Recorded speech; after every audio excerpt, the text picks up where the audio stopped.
होता है दर्शन, साक्षात दर्शन। क्यों? एक्चुअल में वो दर्शन नहीं है। दर्शन या फिलोसॉफी का मतलब होता है जानना, किसी के बारे में जानकारी प्राप्त करना। अब यहां पर आपके जो सिलेबस में दर्शन शास्त्र है उसमें बेसिक नॉलेज है दर्शन का। वैसे दर्शन अगर पढ़ने लग जाए तो बहुत बड़ा दर्शन है, और दर्शन का कोई ऑप्टिमम पॉइंट नहीं है कि आप कितना भी अगर जाने तो लगेगा अभी भी कम है, क्योंकि ये यूनिवर्स, ये दुनिया, ये बहुत बड़ी है। मैं कौन हूं? अगर आपसे मैं पूछूं आप कौन है, और इसका जवाब आपके पास क्या होगा? आप ये नहीं मैं गिरिजा हूं, मैं ज्योति हूं, मैं सुशीला हूं, मैं प्रज्ञा हूं, मैं शैलजा हूं, मैं ये हूं, मैं श्रीदेवी हूं। लेकिन आप कौन है और इसका आंसर अगर आपके पास है तो वही दर्शन है। अब देखिए, दर्शन में हम बात करते हैं। सबसे पहले तो दर्शन है क्या? आप थोड़ा सा गौर करें दर्शन के ऊपर। पहले इनको आप दिखाई दे रहे हैं, दर्शन दार्शनिक लोग कैसे होते हैं। इनका जो है खाना पीना जो है छूट जाता है, और दिन और रात का पता नहीं लगता है। रिसर्च करते करते क्या है ये दुनिया, कैसे बनी है दुनिया, कहाँ से आए हम लोग, ये क्या सूर्य है, क्या चंद्रमा है, ये ब्रह्मांड क्या है, कैसे ब्लड का सर्कुलेशन बन रहा है। हम सोते रहते हैं, बॉडी के इंटरनल और जो है ऑर्गन है वो चलते रहते हैं। ये क्या हो रहा है, क्यों हो रहा है, कैसे हो रहा है, बस यही दर्शन है। तो दर्शन शास्त्र जो है, शब्द की अगर हम बात करें, ये शब्द जो दर्शन है इसको हम कहते हैं इंग्लिश में फिलोसॉफी। और फिलोसॉफी शब्द जो है उससे पता लगता है कि ये इंडियन नहीं है, ये वेस्टर्न कंट्री से है, पश्चिमी देशों से आया हुआ शब्द है। और पश्चिमी देशों में जितने शब्द हैं उसमें लगभग जो है ग्रीक और यूनानी शब्द आते हैं, ये हम पढ़ ही रहे हैं। तो ये कौन सी भाषा का शब्द है? यूनानी भाषा, या आप कह सकते हो ग्रीक भाषा का शब्द है। अब दो शब्दों से मिलकर बना है, एक है फिलोस और दूसरा कौन सा है? सोफिया। फिलोस और सोफिया से मिलकर बना। फिलोस का मतलब होता है प्रेम या अनुराग, और सोफिया का मतलब क्या होता है? ज्ञान। किसी के बारे में ऐसा ज्ञान प्राप्त करना कि जानने की लालसा हो। जानने की लालसा तभी होती है जब हमारा अनुराग होता है, हमारा लगाव होता है किसी के साथ, तभी हम जानेंगे। अगर आपको कोई चीज अच्छी नहीं लगती है तो आप जानने की कोशिश नहीं करेंगे। आपको कोई चीज अच्छी लगती है तभी आप जानोगे। तो किसी के साथ में जब अनुराग होता है तब हम उसके बारे में जानकारी प्राप्त करते हैं, और जब जानकारी प्राप्त करते हैं तो यहां पर मौलिक सत्य को हम जान लेते हैं। तो किसी भी चीज का मौलिक सत्य जान लेना ही दर्शन शास्त्र है। अब मौलिक सत्य क्या होता है? मौलिक सत्य, जैसे मैंने अभी कहा कि मैं कौन हूं, जैसे यहां पर कुछ क्वेश्चन लिखे हैं, दुनिया कैसे बनी। ये जो क्वेश्चन है दुनिया कैसे बनी, इसका मौलिक सच जान लो तो आप भी छोटे से दार्शनिक बन जाओगे, थोड़े से। दुख क्या है, दुख क्यों होता है, दुख कहां से आया, इसके बारे में आप जानकारी प्राप्त कर लो। एक इंसान बड़ा खुश रहता है हर परिस्थिति में, और एक इंसान हमेशा दुखी रहता है। क्यों? इसके बारे में जानकारी प्राप्त कर लो, यही दर्शन है। अगर हमें पता लग जाए तो मैं कौन हूं, अगर आप अपने बारे में यह जान लो कि मैं एक्चुअल में हूं कौन। आप ये मत कहना कि मैं श्रीदेवी हूं या मैं गिरिजा हूं, ये नहीं। मैं एक्चुअल में हूं कौन, मैं एक्चुअल में आया कहां से, और मैं इसी देश में क्यों आया, मेरा जन्म भारत में क्यों हुआ, और भारत में मेरा जन्म राजस्थान के बीकानेर में क्यों हुआ, अमेरिका के न्यूयॉर्क में क्यों नहीं हुआ मेरा जन्म। तो ये क्या है? ये सवाल होते हैं दार्शनिकों के, और दार्शनिक जो है इस प्रकार से तर्क करते हैं। अब यहां पर सेकंड ग्रेड में एसएसटी का जो सिलेबस है उसको देख लो। यहां आप अगर देखें तो 10 टॉपिक है आपके, और इन 10 टॉपिक में सबसे पहला जो टॉपिक है वेदों और उपनिषदों का आधारभूत दर्शन, यानी कि वेद और उपनिषद के बारे में हम जानेंगे। आधारभूत का मतलब क्या होता है? बेसिक, यानी कि वेद क्या है और उपनिषद क्या है, उनका बेसिक नॉलेज। यानी कि basic philosophy of Vedas and Upanishad. उसके बाद में दूसरा टॉपिक कौन सा है? गीता का निष्काम कर्म। निष्काम क्या होता है? बिना कोई बड़ी उम्मीद किए हुए, बिना कोई बड़ी फल की चिंता किए हुए कर्म के ऊपर फोकस्ड होना। तो ये जब आप पढ़ोगे ना तो आपको जीवन के मूल्यों की जानकारी मिलेगी। आप केवल ये मत सोचो कि हमारा पेपर क्वालिफाई हो जाए, पेपर तो होगा ही होगा, लेकिन आपकी सोच बदल जाएगी, चीजों को देखने के प्रति आपका नजरिया बदल जाएगा। ये वो चीजें हैं जो आम लोगों को पता नहीं होती है। आम लोग जो सवाल करते हैं ना, एक दूसरे के बारे में बातें करते हैं, और ये पढ़ने के बाद में आप एक दूसरे के बारे में बातें करना छोड़ दोगे, आप बातें करोगे सिद्धांतों की। तो सिद्धांतों की बात करनी चाहिए ना। उसके बाद में आपका सिलेबस में है जैन धर्म और बौद्ध धर्म, गांधी का दर्शन। गांधी ने भी कुछ दार्शनिक बातें बताई थी। जैन धर्म का दर्शन और बौद्ध धर्म और गांधी दर्शन, philosophy of Jain, Buddhist and Gandhi. उसके बाद में वेस्टर्न थिंकर्स और सुकराती पद्धति, सोक्रेटिक मेथड, डेकार्ते की पद्धति और सुखवाद, उपयोगितावाद, कांट का नीति शास्त्र, संकल्प की स्वतंत्रता, दंड के सिद्धांत। ये आपके सिलेबस में, मतलब वैसे देखा जाए तो दर्शन शास्त्र एक बहुत बड़ा सब्जेक्ट है और उसमें ये तो उसका 5% भी नहीं है, लेकिन आपके सिलेबस में एक बहुत छोटा सा हिस्सा दिया हुआ है कि इतना सा दर्शन। लेकिन ये भी अपने आप में अगर देखें तो काफी बड़ा है। लेकिन यहाँ आपके एग्जाम जो क्वेश्चन आएंगे वो बहुत ही सिंपल टाइप के क्वेश्चन आएंगे, या तो फैक्ट बेस्ड क्वेश्चन आएंगे या छोटे मोटे कॉन्सेप्ट वो पूछेंगे। तो आप एक काम करेंगे, तो इनका सिलेबस में आप लिखवा दूंगा थोड़ी सी देर में। थोड़ा हम एक क्या करते हैं, इसको आगे बढ़ के थोड़ा और देख लेते हैं कि वेद और उपनिषद एक्चुअल में है क्या। तो हमारा जो पहला टॉपिक है, पहला टॉपिक कौन सा है? वेदों और उपनिषदों का आधारभूत दर्शन, यानी कि basic philosophy of Vedas and Upanishad. वेद कितने भारत में? वेद कौन कौन से हैं? अथर्ववेद। सबसे पुराना वेद कौन सा है? सबसे नया वेद? तो इन वेदों के बारे में हम अगर बात करें तो सबसे पहले वेदों का परिचय देखें। वेद शब्द का अर्थ क्या होता है? ज्ञान। यानी कि वेद का मतलब ही ज्ञान है। तो इसके अंदर ज्ञान तो इतना भरा हुआ है कि पढ़ने वाले पढ़ के थक जाए, और सबसे पुराने, प्राचीनतम और अति प्रमाणित हजारों साल पहले के लिखे हुए आज भी ग्रंथ जो है इनको प्रमाणित मानती है सरकार। लेकिन हजारों साल पहले ना तो कागज होते थे ना कलम होती थी, लेकिन ये वेद आए कहां से? अच्छा, रचयिता कौन है इन वेदों का?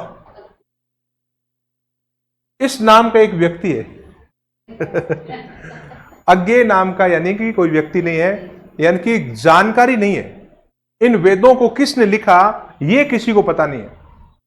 कुछ लोग कहते हैं कि इन वेदों को लिखने के लिए भगवान ही आए थे, लेकिन भगवान आए थे उसके कोई साक्ष्य नहीं है। साक्ष्य तो हमारे पास जो प्रमाणित साक्ष्य है कि इनको श्रुति के आधार पर लिखा गया।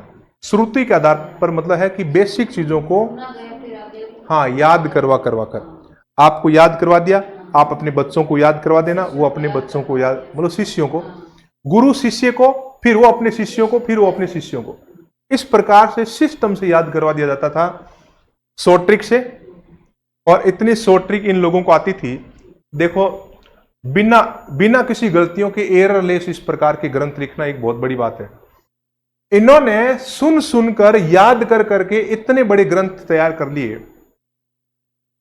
आपको इतने से नोट्स ही तो याद करने हैं, फिर भी आप कह रहे हो पता नहीं क्या होगा, जो होगा वो अच्छा ही होगा।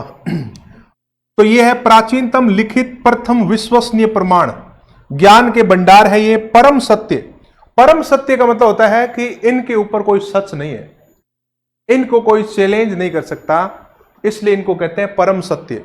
चैलेंज अगर आप करते हो तो आपके पास कोई फैक्ट होना चाहिए। आपको नहीं मैं चैलेंज करती हूं इनको, लो मैंने चैलेंज कर दिया ये झूठ है। आप चैलेंज तब करो जब आप इनको झूठे साबित करो फैक्ट के साथ कि ये मेरे पास सच है और ये इसकी बात झूठ है। ये कोई कर नहीं पाया, इसलिए हमने इनको मान लिया कि यही परम सत्य है और अज्ञेय है। अब इसमें आता है कि भारतीय दर्शन, देखो कोई भी चीज आती है ना तो उसके पीछे कोई खास वजह होती है, कारण सिद्धांत। हम यहां बैठे हैं तो कोई ऐसे नहीं बैठे, कोई खास वजह से बैठे हैं। तो भारतीय दर्शन उत्पत्ति के कारण जो है, सबसे बड़ी चीज है ये, हमें दुख से निवारण चाहिए। आप सोच कर देखिए, हम डे टू डे लाइफ में कितने सारे ऐसे काम करते हैं जिसमें हमारा एक उद्देश्य होता है कि हम अपने कष्टों से मुक्ति पालें, और ये कष्ट आते क्यों हैं और इन कष्टों से हम किस प्रकार से निवारण पा सकते हैं। निवृत्ति के उपाय की खोज, इष्ट की प्राप्ति, अनिष्ट परिहार। देखो सबसे बड़ी बात यह है कि समाज में, परिवार में, देश में जो सबसे जो हाईलाइटेड जो चीज है ना, वो है लोगों का दुख, लोगों की परेशानियां।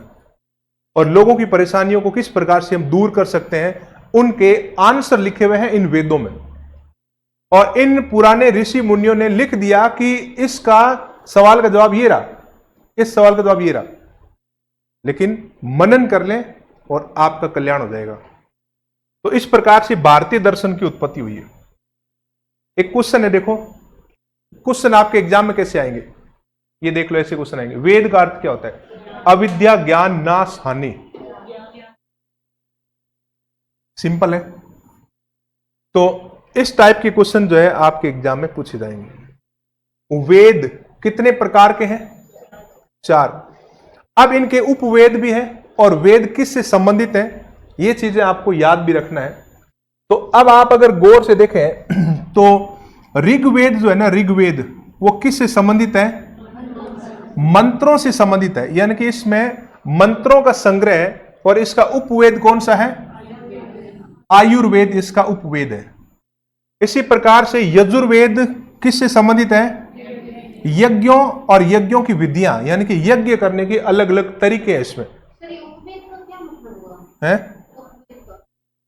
उपवेद अभी बताता हूं मैं। देखो कोई भी वेद होता है उसका एक, जैसे हम निकालते ना, एक बुक निकाला, उसका सार निकाला हमने, उसका सार, उसका उपभाग, उसको हम कहते हैं उपवेद। सामवेद किससे संबंधित है? संगीत से संबंधित। इसमें संगीत प्रधान, साम का मतलब संगीत। और इसका उपवेद कौन सा हो गया? और यजुर्वेद का उपवेद कौन सा हो गया? धनुर्वेद। और अथर्ववेद किससे संबंधित है? जादू टोने से संबंधित है, आपने इतिहास में पढ़ा होगा ये तो। और इसका उपवेद कौन सा है? अब आपको एग्जाम में ये जब पूछा जाएगा कि ये उपवेद कौन से ग्रंथ का है, तो आप इनको याद ऐसे रखेंगे। ऋग्वेद में ऋषि आ रहा है ना, ऋग्वेद में ऋषि, मंत्रों का उच्चारण करने वाले ऋषि, जो मंत्रों का उच्चारण करते हैं लगातार, उनकी आयु बढ़ती है ना। जो मंत्रों का उच्चारण करेंगे ऋषि, उनकी आयु बढ़ेगी। तो आपको क्या याद हो जाएगा कि ऋग्वेद मंत्रों से संबंधित है, इसका उपवेद कौन सा हो गया?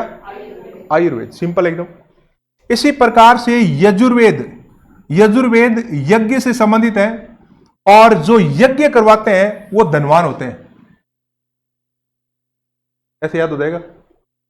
यज्ञ करवाने वाले धनवान होते हैं, और धनवान होता है वो यज्ञ करवा सकता है। यज्ञ करवाना इतना आसान थोड़ी है। अश्वमेघ यज्ञ राजा महाराजा करवाते थे, अश्वमेघ यज्ञ। तो यजुर्वेद यज्ञ से संबंधित और यज्ञ करवाने वाला धनवान, तो धनुर्वेद याद हो जाएगा आपको। सामवेद, सामवेद किससे संबंधित है? संगीत। और संगीत उपवेद कौन सा हो गया? गंधर्व वेद। यानी कि शाम के टाइम जो संगीत सुने, उसके शरीर से क्या आती है? गंध। शाम के टाइम जो संगीत सुनता रहता है, उसके शरीर से आती है गंध। तो सामवेद संगीत का, गंधर्ववेद उसका उपवेद हो गया। अब देखो अथर्ववेद, अथर्ववेद को आप बना लो आर्थिक, आर्थिक मतलब संसाधन, है ना। देखो जादू टोना, शिल्प वेद इसका उपवेद है। अब देखो शिल्पकार जो है, शिल्पकार जादू टोना करके अपनी अर्थव्यवस्था चलाते हैं, याद हो जाएगा। शिल्पकार जादू टोने के द्वारा अपनी अर्थव्यवस्था का संचालन करते हैं। इस प्रकार से आपको इनके उपवेद याद रखने हैं। अब यहां पर एक क्वेश्चन देखो, ऋत्विज, ऋत्विज किसे कहा जाता है? यज्ञ संपादित करने वाले पुरोहित को, देवताओं की स्तुति करने वालों को, ऋषि मुनियों को, मंत्रों को। क्या लग रहा है, एक या दो? सोच लो, अलग अलग आंसर है। तो ऋत्विज जो है, इसका आंसर ये होगा। ये क्वेश्चन आया हुआ है सेकंड ग्रेड एसएसटी में। तो यज्ञ संपादित करवाने वाले पुरोहित को क्या कहते हैं? ऋत्विज।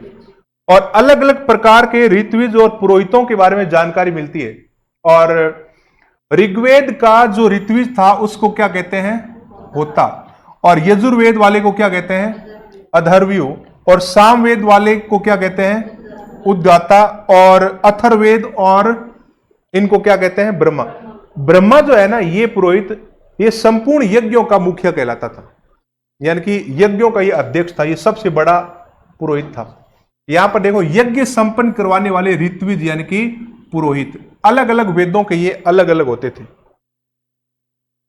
अब देखिए, यहां पर आप अगर देखें वेद दर्शन की विशेषताओं के ऊपर अगर गौर करें, जगत क्या होता है? जगत पूरा संसार। सत्य क्या है? क्या, अच्छा अभी आप बैठे हो, कहां बैठे हो? जगत में। क्या ये सच है कि आप बैठे हो और रात को सो जाते हो, सपना आता है और फिर वहां एक जगत नया बन जाता है, वो एक अलग दुनिया बन जाती है? क्या वो सच है? जब हम रात को सपने देखते हैं, अलग अलग प्रकार के काल्पनिक दुनिया में चले जाते हैं, पढ़ाई लिखाई भी करते हैं, बड़े बड़े व्यापारी बन जाते हैं, उस समय तो हम बड़े अमीर बन जाते हैं। वो कहता है कि ये जो तुम पढ़ के आए थे ना, साइकोलॉजी और ये सब दर्शन शास्त्र, वो झूठ था, ये सच है। और जागने के बाद में हम कहते हैं वो झूठ था, ये सच है। तो ये जगत एक मिथ्या है, ये जगत एक मिथ्या है। और इसमें मिथ्या का मतलब झूठ नहीं होता है, मिथ्या का मतलब होता है डाउट। ये क्लियर नहीं हो पा रहा है कि ये सच है या वो सच है। सपने में देखा था वो सच था, या अभी आप देख रहे हो वो सच है। लेकिन वेद जो है जगत को सत्य मानते हैं, इसमें जगत को सत्य माना गया है। अच्छा, एक्चुअल में जो ज्ञान है ना, वो आगे उपनिषदों में मिलेगा हमें। जब उपनिषद पढ़ेंगे उसमें आपको ऐसी ऐसी चीजें मिलेगी जिस पर आप सोचने के लिए बाध्य हो जाओगे कि अरे यार, इसका तो हमें पता ही नहीं था, ये भी ऐसा होता है। यहां वेदों में थोड़ा सा आपको कुछ फैक्ट वगैरह है, ये याद रखने, क्योंकि यहां से क्वेश्चन फैक्ट बेस पर आता है। पूरा संसार व्यवस्थित है ऐसा वेद कहते हैं। वेद कहते हैं कि संसार में कोई भी ऐसी चीज नहीं है जो अव्यवस्थित हो। इसलिए इंसान को भी अगर वो संसार का हिस्सा है तो व्यवस्थित होकर काम करना चाहिए। अगर सूर्य देवता 2 दिन की छुट्टी पर चला जाए तो बताओ, वो कहने नहीं मैं अभी 2 दिन रेस्ट करूंगा, हजारों सालों से घूम रहा हूं, आप लोग हर संडे को छुट्टी लेते हो हैं और मुझे छुट्टी देते नहीं हो। अगर चला गया तो क्या होगा? लेकिन वो कभी नहीं जाएगा, वो अपना रूटीन का काम करता ही रहेगा। व्यवस्थित है, सब कुछ व्यवस्थित है। बारिश के टाइम बारिश आएगी, धूप के टाइम धूप आएगी, और रात के टाइम रात हो जाएगी। तो ये जगत पूरा का पूरा व्यवस्थित है, ऐसा दर्शन में इसके साक्ष्य मिलते हैं। देवता अनेक है, लेकिन विश्व पर जो शासन करते हैं वो विश्व कितने हैं? एक। यानी कि विश्व को एक ही माना है। और विश्व की उत्पत्ति के विचार के बारे में भी यहां थोड़े भिन्न भिन्न मिलते हैं, लेकिन मिलते जरूर है कि दुनिया की उत्पत्ति किस प्रकार से हुई है। ऋग्वेद का एक नास्ति सूक्त है, इसमें अलग अलग जो सृष्टि की उत्पत्ति के बारे में बताता है। देखो, साइंस में आपने देखा होगा कि बिग बैंग थ्योरी आपने ज्योग्राफी में पढ़ी होगी। एक ऐसा परमाणु, सूक्ष्म परमाणु जिससे पूरा ब्रह्मांड बना है, जिसको हम कहते हैं बिग बैंग थ्योरी। इतना महाविस्फोट हुआ कि उसमें इतने सारे ग्रह, इतने सारे तारे, इतने सारे जितने भी चट्टाने वगैरह हम देख रहे हैं, वो सब उसके अंदर से विस्फोट से बने हैं। और वो लगातार फैल रहा है अभी भी, जिसे हम कहते हैं ब्रह्मांड।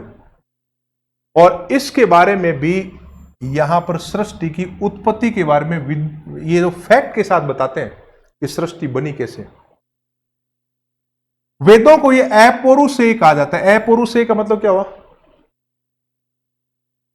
किसी पुरुष ने नहीं लिखा ये। अपौरुषेय का मतलब लिखने वाला कोई ऐसी अदृश्य शक्ति थी जिन्होंने ये ज्ञान दे दिया। उसके बाद में खास विशेषता है वेदों की सर्वेश्वरवाद। सर्वेश्वरवाद का मतलब है ईश्वर प्रकृति में सर्वत्र व्याप्त होना, यानी कि आप यहां बैठे हैं तो भगवान आपके आसपास ही है, ईश्वर हमारे आसपास ही है, उसको ढूंढने की आवश्यकता नहीं है, सर्वत्र व्याप्त होता है वो। संहिता मंत्रों का संकलन संहिता कहलाता है। ब्राह्मण, ब्राह्मण किसे कहा गया? वेदों का गद्यात्मक व्याख्या करने वाले। गद्यात्मक व्याख्या जिस प्रकार से दोहे वगैरह होते हैं जो पढ़ने में मुश्किल होते हैं, उनकी व्याख्या करने वालों को ब्राह्मण कहते हैं। ब्राह्मण, आप ये सोच रहे होंगे ब्राह्मण तो जाति होती है, लेकिन यहां पर जो है ब्राह्मण वो विख्यात पंडित होते हैं। ब्राह्मण ग्रंथ कर्मकांड की विवेचना इसमें की गई है ब्राह्मण ग्रंथों में। और ऋत्विज कौन होते हैं? यज्ञ करवाने वाले पुरोहित, जिनकी कुल संख्या कितनी है? 4 है। और ब्रह्मा क्या है? ब्रह्मा जिनको चारों वेदों के बारे में पता है वो ब्रह्मा है। अच्छा, आप ये कहो कि मैं चारों वेदों को पढ़ लूं तो क्या मैं ब्रह्मा हो जाऊंगा? पढ़ तो सकते हैं, पढ़ना तो बहुत आसान है, लेकिन क्या चारों को समझना और समझने के बाद में उनके ऊपर मनन कर लेना और वास्तविकता को जान लेना, अगर जान लिया तो हम भी ब्रह्म हो जाएंगे, लेकिन इतना पॉसिबल नहीं है। चारों वेदों का ज्ञाता ब्रह्मा कहलाता है। ऋषि मंत्रों का ज्ञाता या दृष्टा को ऋषि कहा गया है। चलिए, तो उसके बाद में देखो यहां पर एक काम करते हैं, हम साथ साथ लिखते हैं तो सही नहीं रहेगा, है ना? तो आप एक काम करें, एक हेडिंग लिखो आप, पहले हम लिख लेते हैं, उसके बाद में हम आगे बढ़ते हैं। नोटबुक